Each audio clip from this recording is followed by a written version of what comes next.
chacun et ça fait plaisir de vous voir ce matin. Nous sommes rassemblés et nous sommes reconnaissants de pouvoir le faire en toute liberté. Nous venons de nombreux endroits différents, parfois de loin, avec toutes sortes de pensées dans nos esprits. Prenons le temps de nous poser et soyons assurés que nous sommes dans la présence de Dieu. Nous sommes acceptés, nous sommes aimés, appréciés. Alors bienvenue à ce culte, à chacun. Et que notre prière ce matin soit celle-ci. Dieu d'amour, nous voici rassemblés au nom de Jésus. Alors que nous nous tournons vers toi et sur la réalité de ta présence parmi nous, aide-nous à prendre conscience de ta générosité, de ta grâce et de ton amour toujours présent, de l'abondance qui est au cœur de ce que tu es. Aide-nous à nous rapprocher de toi, à te louer, à être attentifs afin d'apprendre à mieux te connaître. Merci parce que nous pouvons prendre le temps d'être avec toi. Nous t'apportons tous ceux qui, de par leurs circonstances, que ce soit le travail ou des situations particulières, auront du mal à se rassembler autour de toi, à prendre ce temps. Et nous prions que tu les accompagnes là où ils sont aujourd'hui. Alors nous voulons nous réjouir simplement de ta présence, en communion les uns avec les autres. Amen. Amen. Je vous invite à chanter notre premier cantique qui dit ceci: « Tout joyeux, ton peuple adore ». Alors j'espère que c'est le cas. Je vous invite à vous lever et quel que soit ce que nous vivons aujourd'hui, eh bien le Seigneur est là pour nous donner sa joie, sa présence, son amour. Tout joyeux, ton peuple adore, Dieu de gloire, Dieu d'amour. Et nous saluons l'aurore qui va précéder sur le jour. Que nos vies s'épanouissent au soleil de ta bonté. Dieu d'amour et de justice, nous venons à ta clarté. Alors je vous invite à chanter bien fort et à passer au-dessus de ma voix. Et merci aux musiciens aussi qui sont là aujourd'hui. Je suis très reconnaissante. Maxime et Théo sont avec nous, donc ils vont bien nous accompagner. Allons-y, tout joyeux, ton peuple adore.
Maintenant, nous allons avoir la lecture du psaume de ce jour, qui est le psaume 85.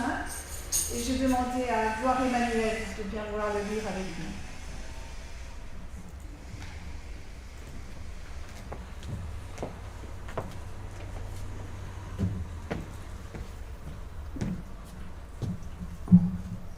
Lisons au nom du Seigneur.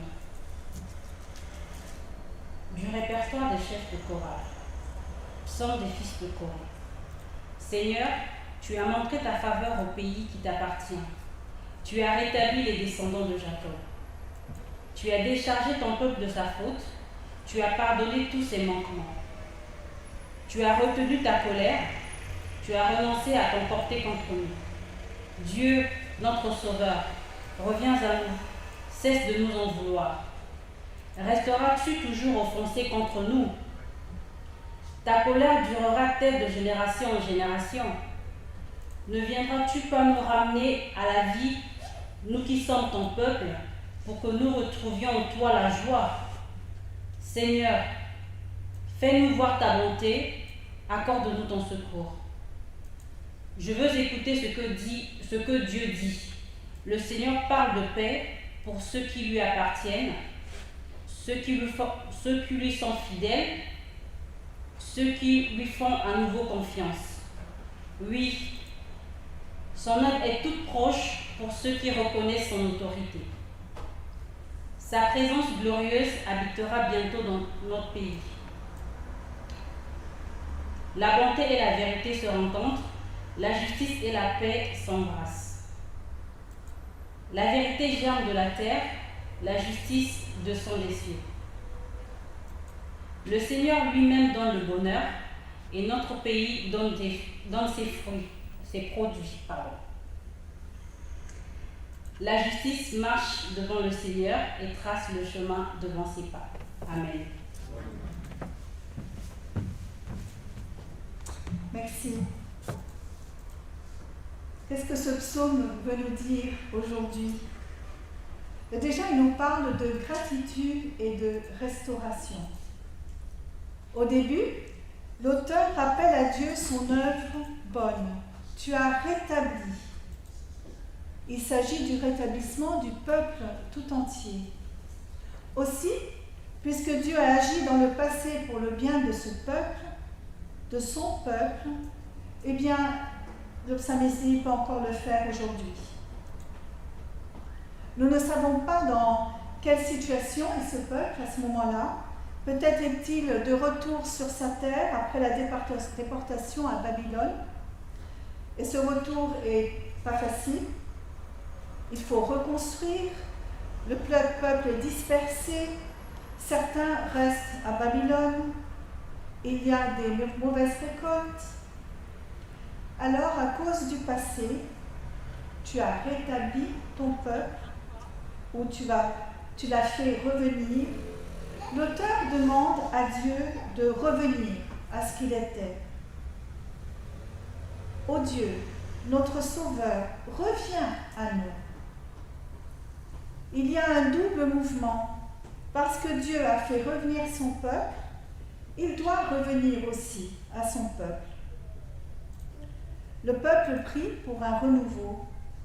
Ne vas-tu pas nous ramener à la vie? Nous sommes ton peuple, pour que nous retrouvions en toi la joie. Alors la prière se fait ensuite plus personnelle, plus intérieure, mais elle manifeste la confiance. Le psalmiste tend l'oreille pour écouter la voix de Dieu, et il dit confiant, le Seigneur parle de paix pour son peuple, pour ses fidèles, pour ceux qui lui font à nouveau confiance. Et les derniers versets nous parlent d'espérance et d'harmonie. La bonté, la fidélité, ou la vérité, la loyauté, on a entendu justice, et la paix, des termes que nous retrouverons dans l'exemple et la vie du Christ. Même si cela nous paraît comme de grands mots, à nous d'essayer de les vivre aujourd'hui, dans nos familles, avec nos amis, au travail et dans notre lieu de culte. Ce sont des valeurs du royaume de Dieu à partager et vivre dès maintenant. Bonté, fidélité, justice, vérité, paix. Que le Seigneur nous aide à cela. Nous allons chanter un refrain maintenant. Venez le célébrer. Alors là encore, je vais vous inviter à vous lever et à chanter de toutes vos voix. Et nous serons bien sûr accompagnés par la musique.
Je vais vous inviter à vous asseoir. On va la chanter aussi de tout notre cœur, mais aussi dans une attitude pour introduire un moment de prière. Ô Jésus, mon Sauveur, c'est une prière que nous chantons ensemble. Et ensuite, nous lirons ensemble le Notre Père. Et ce qui sera écrit en italique, ce sera moi qui le lirai.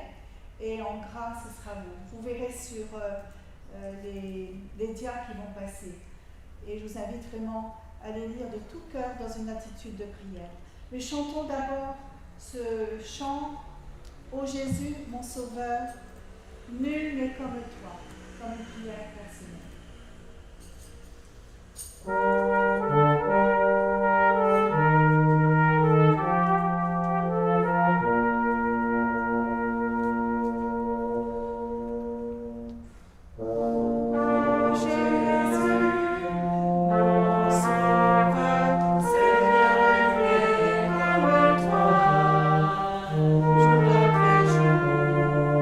Je te jouerai,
Prions ensemble. Seigneur, aujourd'hui, nous voulons écouter ta parole et prier ta prière. Tous ensemble. Toi qui es le Père, donne-nous d'être tes enfants. Toi qui es aux cieux, donne-nous de vivre pleinement sur cette terre et pardonne nos illusions et nos évasions. Accorde-nous de sanctifier ton nom dans chacun de nos gestes, chacune de nos paroles. Que notre vie soit un témoignage de ton règne, qui ne cesse de venir faire sa demeure au milieu de nous. Pardonne-nous pour toutes les résistances que nous opposons à l'accomplissement de ta volonté. En te demandant le pain, nous voulons vivre dans la confiance. Délivre-nous de nos inquiétudes et de nos peurs du lendemain. En priant pour le pardon, nous voulons te présenter nos propres rancunes. Nous te remettons nos blessures et les racines de l'amertume qui subsistent en nous. Permets-nous d'entrer dans le combat de la foi et délivre-nous du malin et de ses agents, l'orgueil, la convoitise, la peur et l'avarice. Seigneur, tu es Père et nous sommes tes enfants.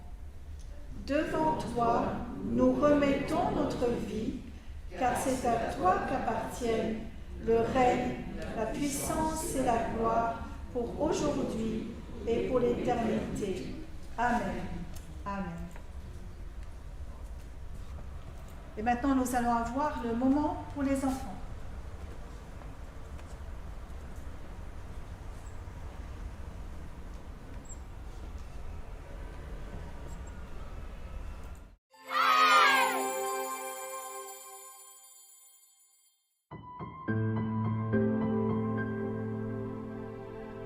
Aujourd'hui, je vais te raconter une histoire de la Bible qui se passe dans le peuple d'Israël, mais il y a très très longtemps. Pourquoi est-ce que Dieu avait choisi Israël? Parce qu'il était le plus grand? Parce qu'il était le plus fort? Le plus courageux? Mais non, pas du tout.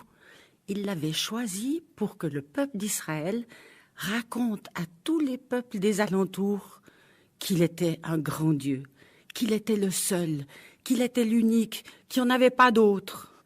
Mais le peuple d'Israël s'est trompé. À la place de parler aux autres du vrai Dieu, eh bien, il a pris ses dieux à eux. Astarté, Baal, il a construit des statues, des poteaux sacrés, et puis il s'est mis à genoux devant pour les adorer, pour leur demander la pluie, des bonnes récoltes. Il s'est complètement trompé. Alors, on a l'impression que Dieu les a oubliés. Et ce qui s'est passé, c'est que les peuples voisins ont commencé à attaquer le peuple d'Israël. Et aujourd'hui, je vais te parler d'un peuple qui s'appelle les Madianites. Ils arrivaient dans les villages, ils brûlaient les maisons, ils brûlaient les champs de blé, ils saccageaient les vignes, ils volaient les troupeaux, des vrais pillards. Les gens avaient tellement peur que beaucoup se sont enfuis dans la montagne et se sont cachés dans les rochers, dans des grottes. Et ils disaient « Mais il est où Dieu? Il nous a abandonnés !» Dans un de ces villages, il y avait un jeune homme qui s'appelait Gédéon. Et Gédéon avait peur. Il était en train de battre du blé, c'est-à-dire de séparer les graines de la paille, mais dans le pressoir. Le pressoir, c'est normalement là où on presse le raisin pour pouvoir faire du jus. Eh ben lui, il avait peur, il était caché là et il battait son blé. Quand tout à coup, qu'est-ce qui est assis sous un arbre là-bas? Alors moi, je vous le dis, c'est un ange. Mais Gédéon ne le savait pas.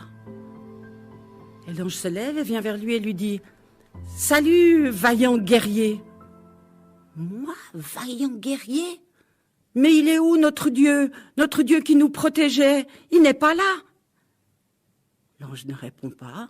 « Salut, vaillant guerrier, sais-tu que c'est toi qui vas délivrer Israël des pillards, des Madianites qui vous effraient? »« Moi, Gédéon, mais je suis le plus jeune dans ma famille. Ma famille, c'est une petite famille de rien du tout, dans un petit village de rien du tout. Comment veux-tu que je délivre Israël? C'est pas possible. » « N'aie pas peur, dit l'ange. C'est Dieu qui t'envoie. Et il sera avec toi, et tu vas avec la force que tu as. Gédéon, il hésite un petit peu, et puis il dit « Écoute, je vais te faire un cadeau et j'aimerais voir si vraiment tu es un envoyé de Dieu. » D'accord.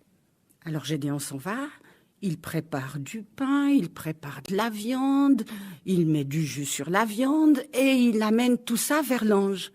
L'ange lui dit « Pose-les sur les pierres. » Gédéon obéit, pose sur les pierres. Et avec son bâton, l'ange touche les pierres et toute la nourriture prend feu et l'ange disparaît. « Waouh, quelle horreur! Quelle horreur! J'ai vu Dieu, mais je vais mourir !» Mais non, dit Dieu, tu ne vas pas mourir, tu vas délivrer Israël. Dans la nuit, Dieu parle encore à Gédéon. Il lui dit, écoute, tu vois dans la maison de ton père, dans le jardin, là, il y a un poteau sacré avec un autel. Un autel, c'est un tas de pierres sur lesquelles on brûle des animaux, on fait des prières, et on fait des prières à ce Dieu qui est dans la cour. Là, c'est Baal. Eh bien, tu vas le démolir. Alors Gédéon, au milieu de la nuit, parce qu'il a peur des villageois, il a peur de sa famille. Alors avec 10 serviteurs, il va dans la cour, il coupe le poteau sacré, il démolit l'autel, il prend un taureau à son père, il monte sur la montagne et là-haut il reconstruit un autel, mais un autel pour Dieu. Il sacrifie le taureau et il fait des prières. Il fait des prières au Dieu du ciel. Le lendemain matin, quand les villageois se réveillent, qu'est-ce qu'ils voient? Le poteau coupé en petits morceaux, l'autel détruit. Alors ils se mettent à crier « Mais qui est-ce qui a fait ça? C'est pas possible !» Et ils parlent même de tuer Gédéon. Alors le père de Gédéon dit « Mais le dieu Baal, s'il est tellement puissant, il avait qu'à se défendre tout seul. On n'a pas besoin de l'aider. » Et là, les villageois se sont calmés. À partir de là, Gédéon, on a l'impression qu'il a la force de Dieu en lui. Alors, il parle à tous les habitants du village, les habitants des villages voisins, de la tribu voisine, de tous ces gens-là, qu'ils viennent en disant « Mais écoutez, on va battre les Madianites, mais jusqu'à plat de couture. » Et il réunit ainsi une immense troupe de guerriers prêts à aller battre les Madianites. Gédéon n'est pas tout à fait sûr, il a quand même des doutes. Alors il parle à Dieu et lui dit « Écoute, Seigneur, tu vois cette peau de mouton? Je vais la mettre par terre dans le pressoir. Et puis, on va faire comme ça. Si demain, tout le sol autour de la peau de mouton est mouillé, et puis que la peau de mouton elle est sèche, eh bien je saurai que c'est toi qui m'envoies. » Dieu est d'accord. Le lendemain matin, le sol était mouillé, la peau de mouton était sèche. Seigneur, ne te mets pas en colère avec moi, mais je crois qu'on va refaire l'expérience. Écoute, si demain matin, la peau de mouton est mouillée et puis que le sol tout autour est sec, alors cette fois-ci, je t'assure, je sais que c'est toi qui m'envoies. Et le lendemain matin, la peau de mouton était mouillée et le sol était sec.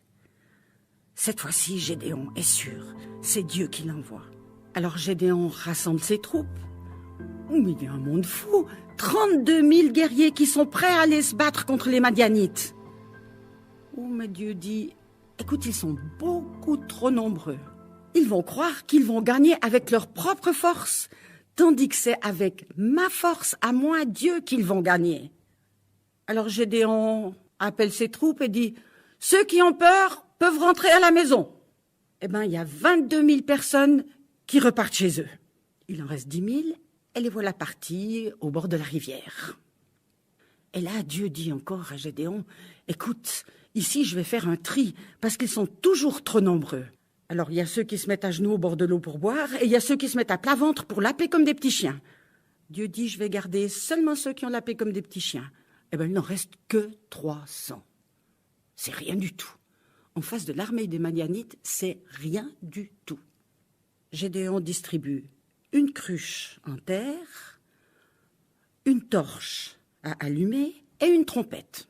Et puis sur la pointe des pieds, en cachant la torche dans la cruche, ils se mettent autour du camp des Madianites. Alors Gédéon dit, quand je crie, on y va. Et à ce moment-là, À l'attaque! Pour Dieu! Pour Gédéon! Et on casse les cruches, et on voit les flambeaux qui s'allument, et puis on sonne de la trompette, et on se jette sur le camp des Madianites. Ils ont été tellement surpris, ils ont eu tellement peur, qu'ils sont partis dans tous les sens et dans tous les coins. Ça a été une victoire extraordinaire, extraordinaire. Mais quelle fête quand les guerriers sont rentrés avec la victoire. Mais la victoire de Dieu, parce qu'un si petit nombre, ils ne pouvaient pas faire grand-chose. Ils ont été tellement contents qu'ils ont décidé que Gédéon, ça serait leur roi. Gédéon, notre roi, Gédéon, notre roi, Gédéon, notre roi. Gédéon, non, il n'avait pas envie, il ne voulait pas. Alors il leur a dit, non, moi je ne serai pas votre roi. Mais par contre, si vous voulez me faire un cadeau, là je ne suis pas contre. Vous avez ramassé dans le camp des Madianites des bijoux en or, des bracelets, des boucles d'oreilles, des colliers. Je veux bien en recevoir un petit peu. Mais les gens étaient tellement heureux qu'en effet, ils ont donné tout ce qu'ils avaient à Gédéon. Et puis là, écoute bien, tu sais ce qu'il a fait avec ça, Gédéon? Il a fondu l'or, et avec l'or fondu, il a fait une statue, comme un dieu, comme un faux dieu. Il l'a mis sur un poteau sacré, et tous les gens sont venus se prosterner devant la statue, lui faire des prières, exactement ce que Dieu n'aime pas. Et pourtant, Gédéon, c'était un héros pour Dieu. Il l'avait entendu, il l'avait écouté, il lui avait parlé. Eh bien, Gédéon, le héros, il s'est trompé. Quel dommage.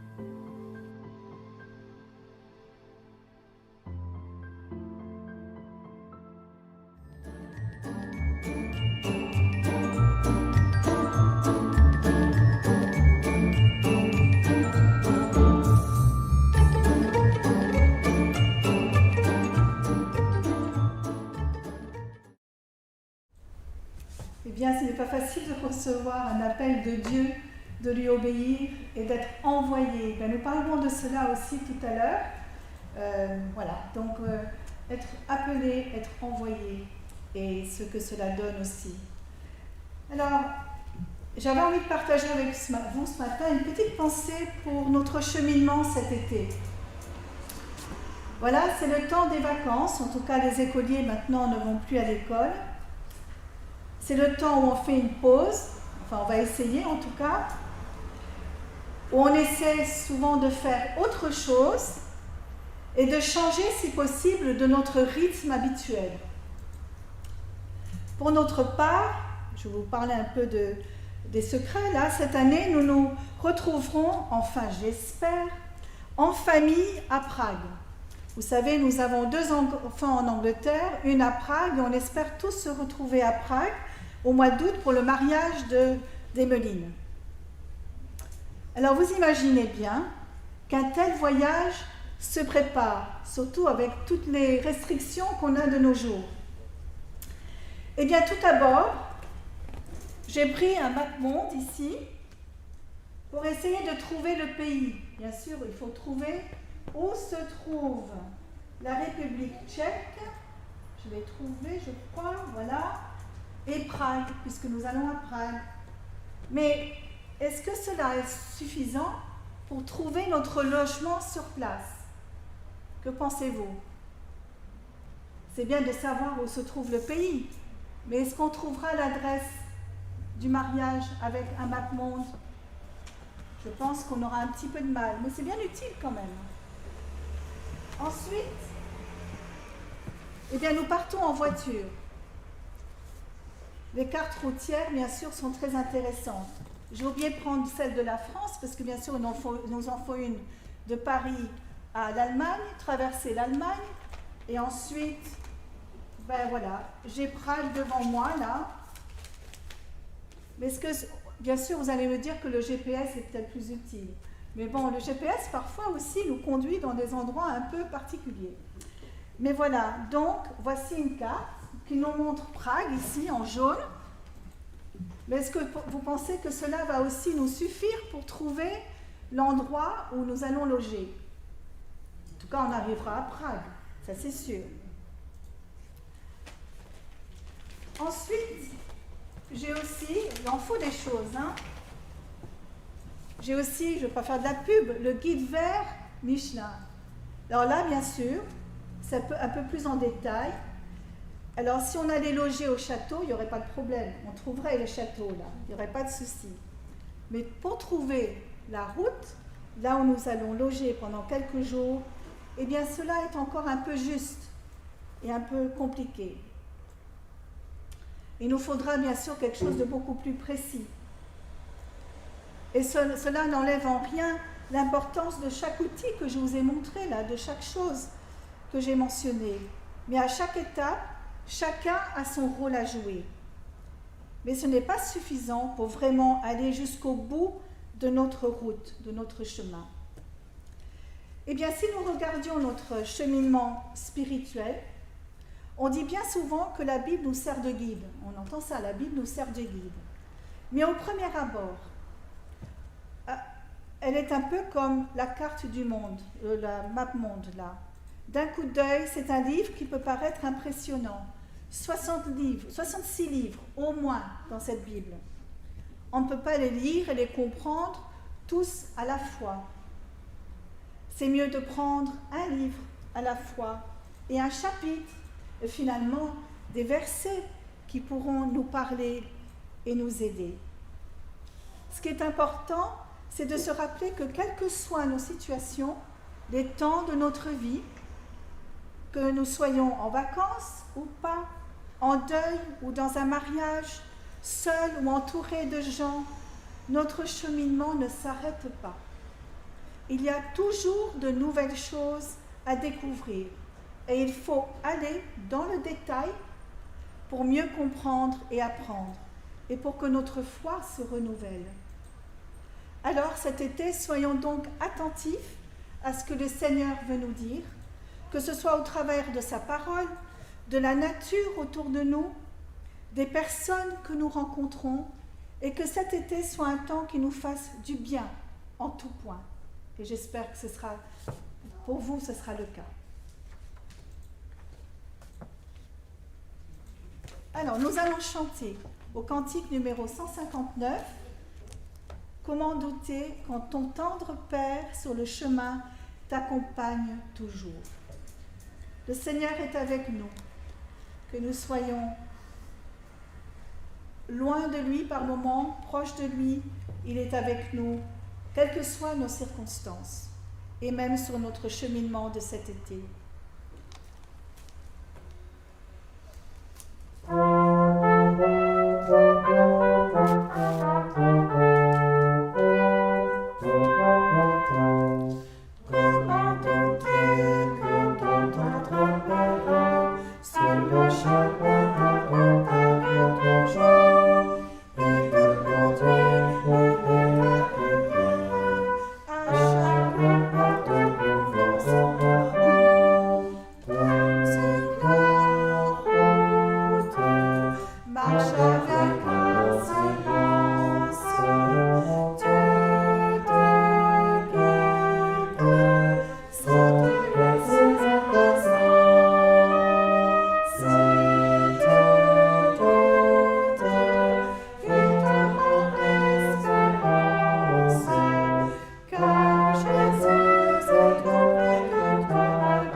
Alors, je vais lire maintenant dans l'évangile de Marc, au chapitre 6, et les versets 7 à 13. Marc, chapitre 6, et versets 7 à 13. Il appela ses 12 disciples et se mit à les envoyer 2 par 2. Il leur donna le pouvoir de soumettre les esprits mauvais et leur fit ses recommandations. Ne prenez rien avec vous pour le voyage, sauf un bâton. Ne prenez pas de pain, ni de sac, ni l'argent dans votre poche. Mettez des sandales, mais n'emportez pas de chemise. Il leur dit encore, quand vous arriverez quelque part, restez dans la maison où l'on vous invitera jusqu'au moment où vous quitterez l'endroit. Si les habitants d'une localité refusent de vous accueillir ou de vous écouter, partez de là et secouez la poussière de vos pieds. Ce sera un avertissement pour eux. Les disciples s'en allèrent, donc proclamer à tous qu'il fallait changer de comportement. Ils chassaient beaucoup d'esprits mauvais et guérissaient de nombreux malades, après leur avoir versé quelques gouttes d'huile sur la tête. Que le Seigneur bénisse sa parole.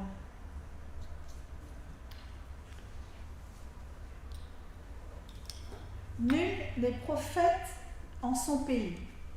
C'est une expression que vous connaissez bien et qui nous rappelle ce qui s'est passé avec Jésus alors qu'il est retourné à Nazareth avec ses disciples.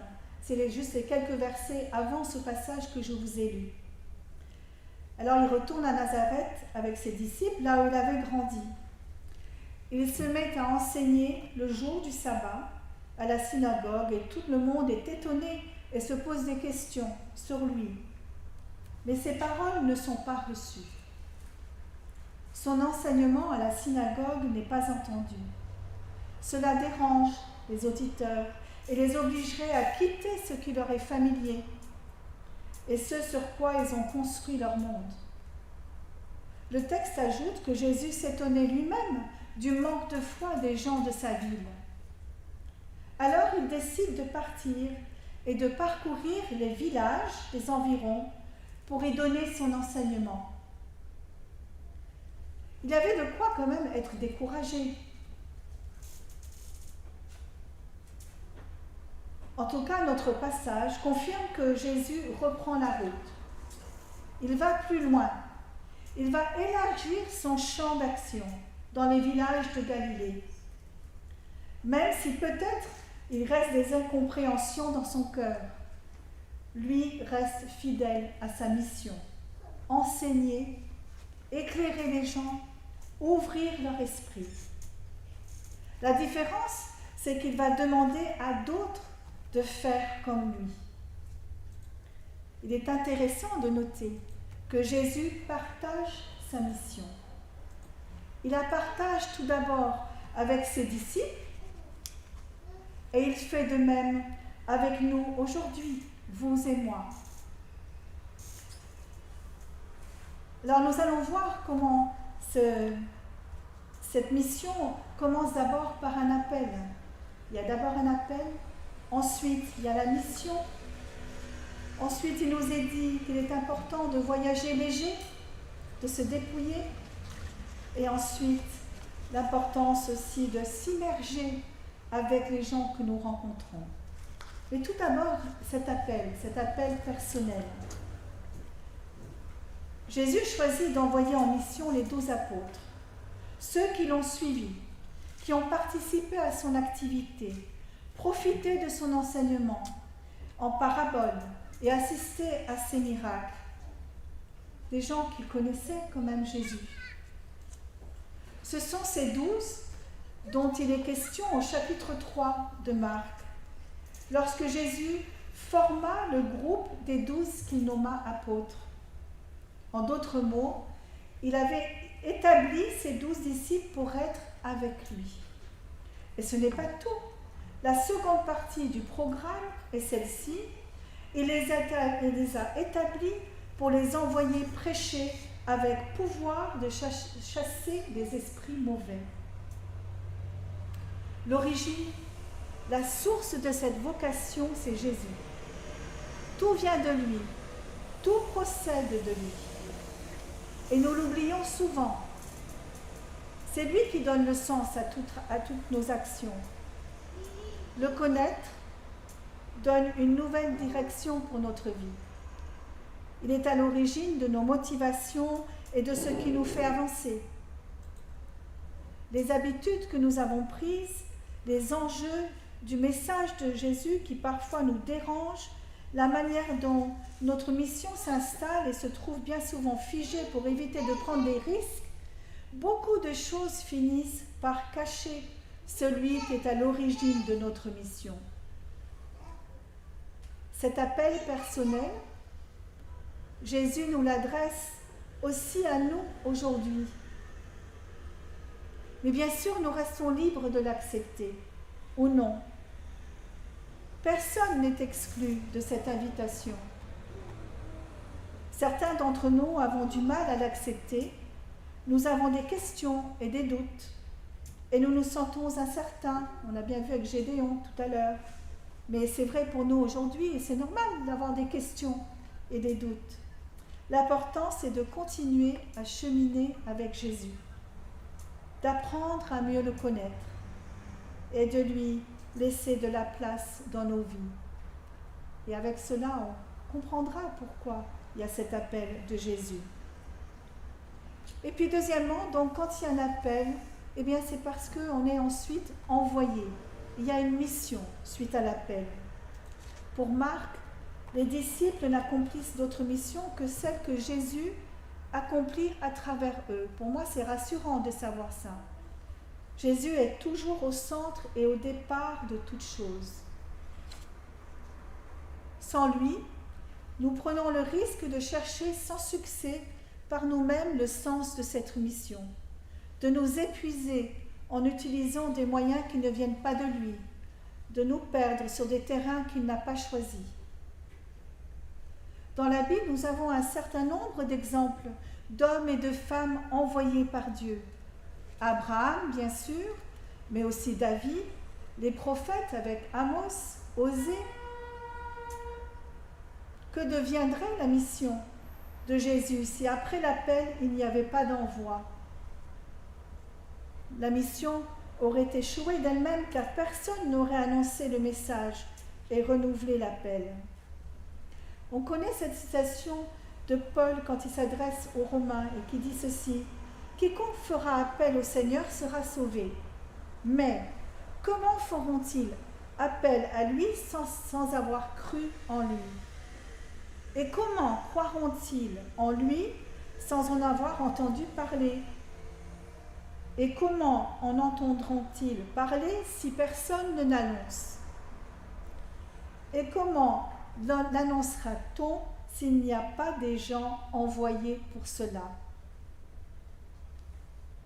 La foi vient de ce qu'on écoute la nouvelle proclamée, et cette nouvelle est l'annonce de la parole du Christ.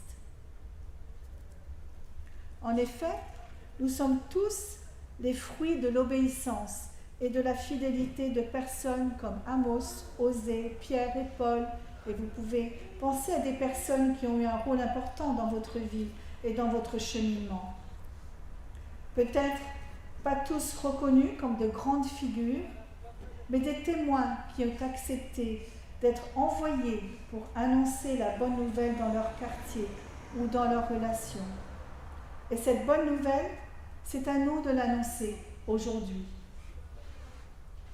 En y réfléchissant bien, ou par expérience, vous me direz peut-être que notre obéissance à cet appel en mission parfois crée des ruptures. C'est parfois des choix importants à faire. Ou cela nous amène parfois à vivre des positions inconfortables.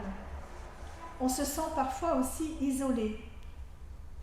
Il est plus facile de rester anonyme et dans la foule. Mais le monde n'est pas notre ennemi.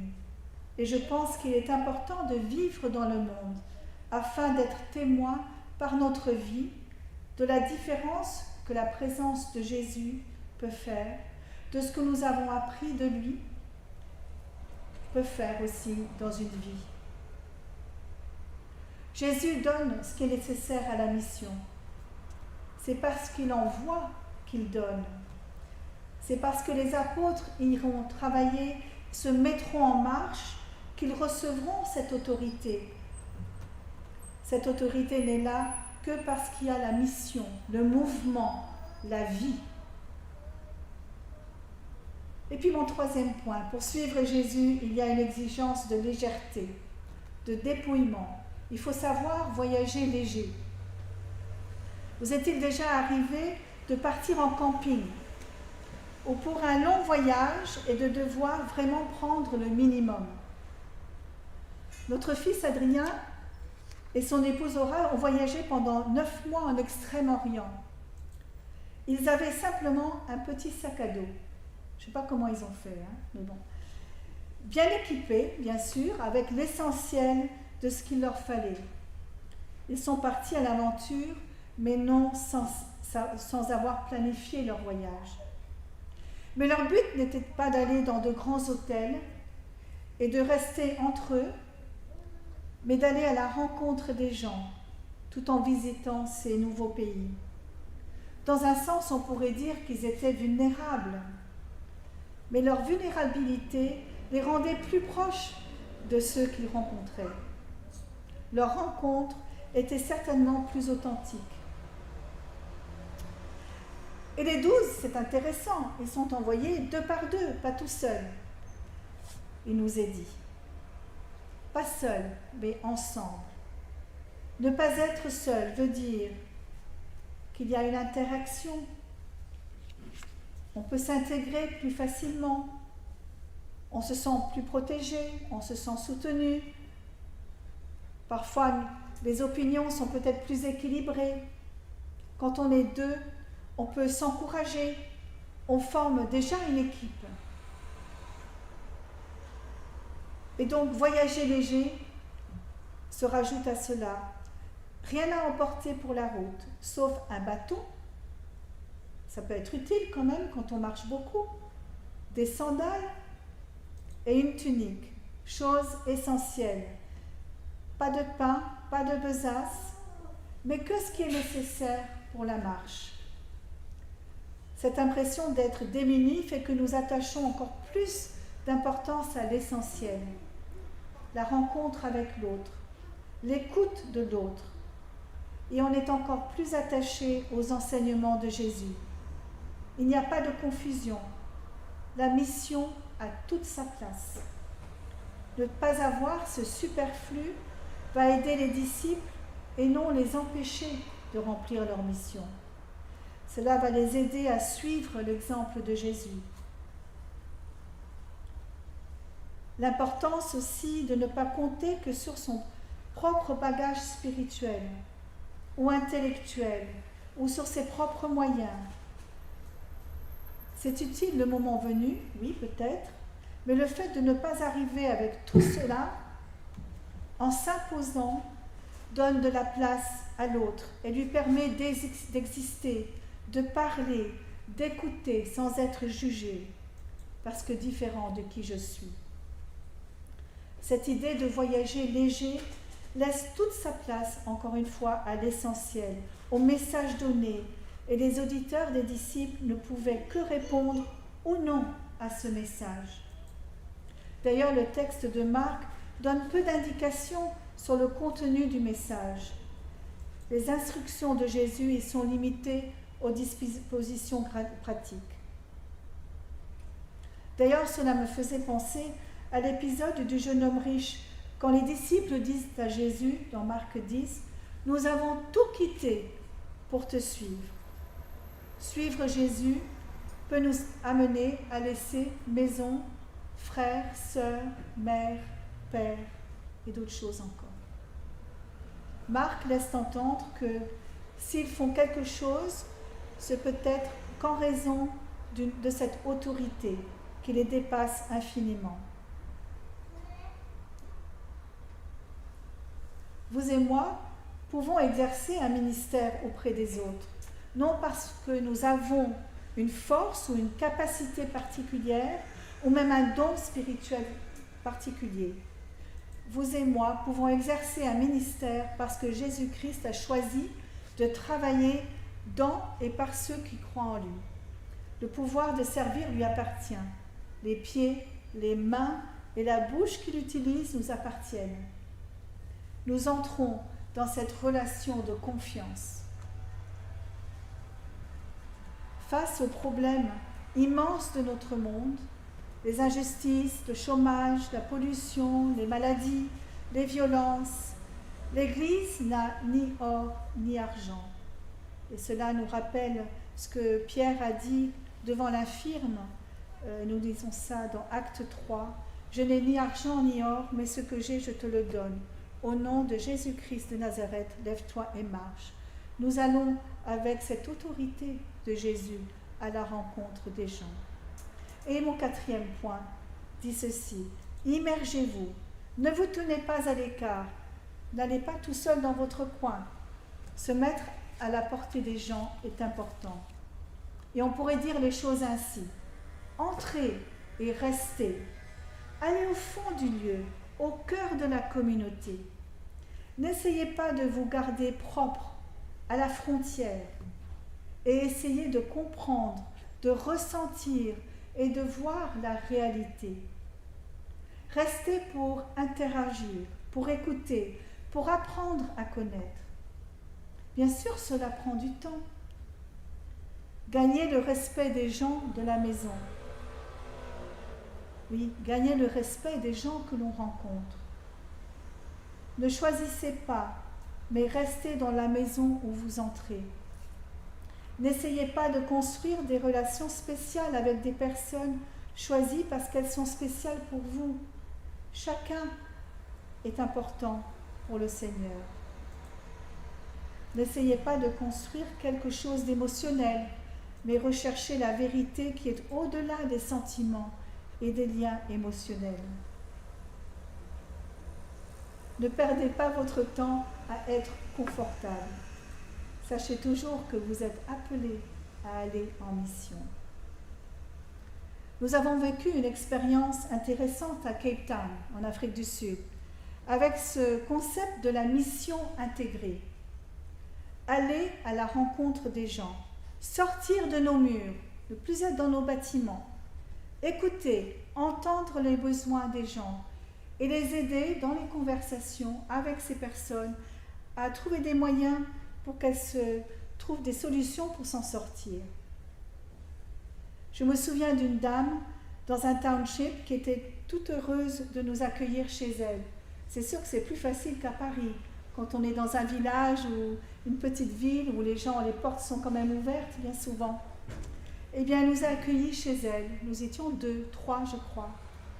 Et elle était ravie, dans la conversation, de nous présenter ce qu'elle faisait de ses mains. Et ce qu'elle faisait de ses mains l'aidait à vivre. Et c'était une bonne occasion pour nous de la valoriser et de l'encourager. On n'est pas arrivé avec tout un discours, on a écouté et on a partagé et aussi on a reçu. Tout prend du temps.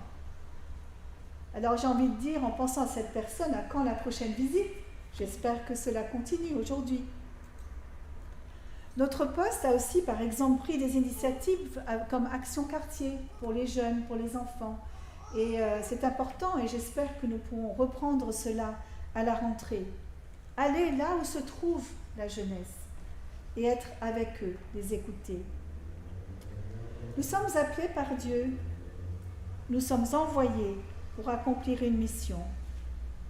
Aller, marcher, annoncer, mais aussi à prendre soin, c'est-à-dire vivre l'Évangile là où nous sommes.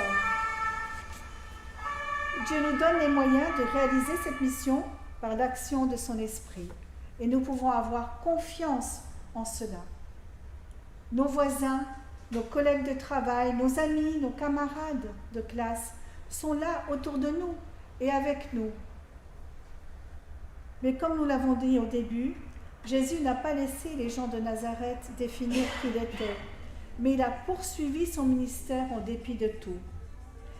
Et justement, il nous arrive si souvent, et même assez souvent, d'avoir cette impression d'échec et de le laisser colorer tout ce que nous faisons. Et même on se décourage parfois.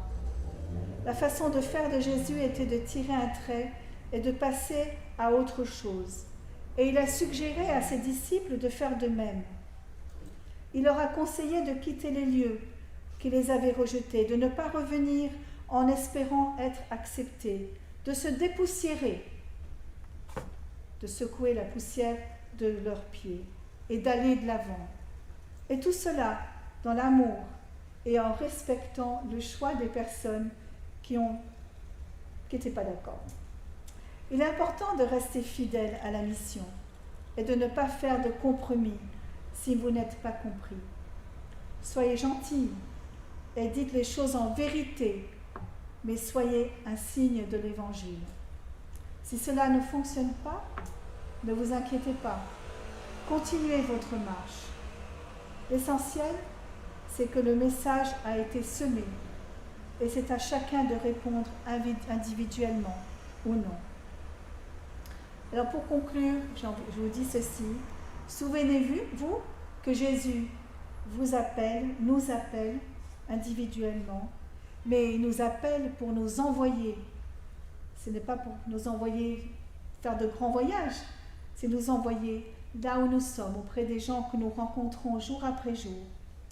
Et il nous donne la force et les moyens de le faire et de remplir sa mission qu'il nous confie.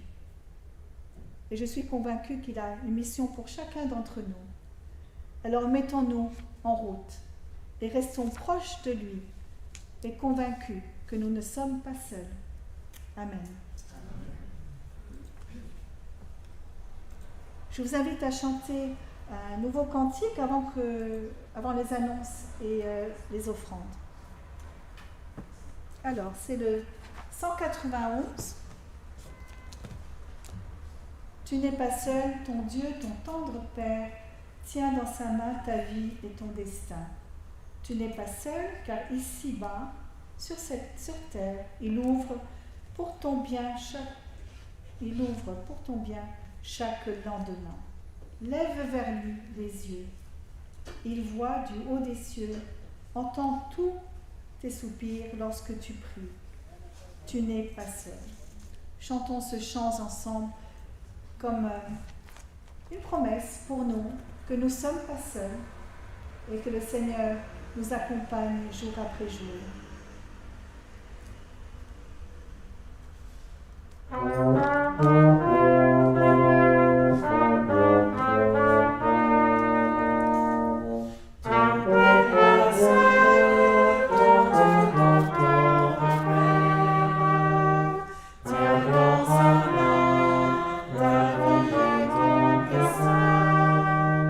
Tu n'es pas seul, car ici-bas sur terre,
Tu n'es pas seul, la présence bénie du Prince de la paix garantit ta paix. Nous ne sommes pas seuls. Nous ne sommes pas seuls. Alors maintenant, nous allons avoir les annonces. Alors, après ce culte, est-ce que Pater est là? Oui. Alors, après ce culte, nous aurons donc la formation salutiste avec le sergent Pater Moulou. Et les prochaines rencontres devraient être le dimanche prochain et le 25 aussi. Cette semaine, nous avons ce mardi à 14h30 la Ligue de l'Amitié. Et dimanche prochain, nous aurons un culte en présentiel et en vidéo à 10h35 et la consécration des enfants de la famille Biamambu Mabiala. Alors, il s'agit de Winnie Princess, pour ceux qui l'ont connue quand elle était ici. Maintenant, elle habite à Dijon. Mais ils seront là dimanche prochain pour la consécration de leurs 3 petits garçons. Je crois qu'ils ont 5 ans, 3 ans et 1 an. Alors, ce sera une fête d'avoir ces 3 petits garçons avec nous dimanche prochain et leurs parents. Et bien sûr, venez nombreux pour les encourager. Il n'y a plus de jauge. On peut tous venir maintenant. Et vous êtes bienvenus à ce culte la semaine prochaine. Et la dernière information qui est importante, c'est que les colonies ont commencé à Chausse, dans le sud de la France, et certains enfants du poste sont déjà partis, et d'autres partiront ce jeudi 15. Et nous pouvons penser à ces enfants qui voyagent, à ces enfants qui participent à ces camps écolos. C'est un privilège de penser que nous avons nous aussi des enfants qui partent dans ce lieu qui est beau, un lieu, ils sont au milieu des châtaigniers, et donc nous remettons les enfants, leurs animateurs et les directeurs dans les mains du Seigneur. Voilà. Et nous nous remettons les uns les autres aussi dans les mains du Seigneur pour cette semaine. Maintenant, nous allons avoir l'offrande. Est-ce que les musiciens veulent bien jouer soit la même mélodie ou... Ah, c'est quelque chose, merci.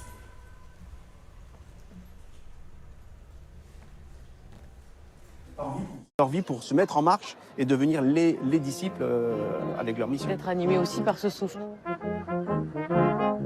va rejoindre un spirituel. Est-ce que Dieu n'a pas délivré Daniel? Et donc là aussi, on voit toute cette relation qui est entre le souffle de Dieu qui va sur ses prophètes et qui les envoie.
Je vous invite à prier.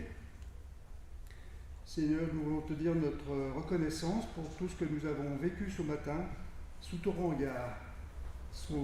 regard ici même et également à la maison devant nos ordinateurs. Merci Seigneur pour ce temps de participation et d'encouragement aussi pour les uns et pour les autres. Nous te remettons nos offrandes, Seigneur, afin que tu les bénisses et que ton esprit nous aide pour l'utilisation de ces offrandes. Nous te prions dans le nom de Jésus, notre Sauveur et Seigneur. Amen. Je vous invite à recevoir la bénédiction. À Dieu qui a le pouvoir de faire infiniment plus que tout ce que nous demandons ou même imaginons, par la puissance qui agit en nous, à lui soit la gloire dans l'Église et par Jésus-Christ dans tous les temps et pour toujours. Amen. Amen. Et bon dimanche à chacun et à bientôt.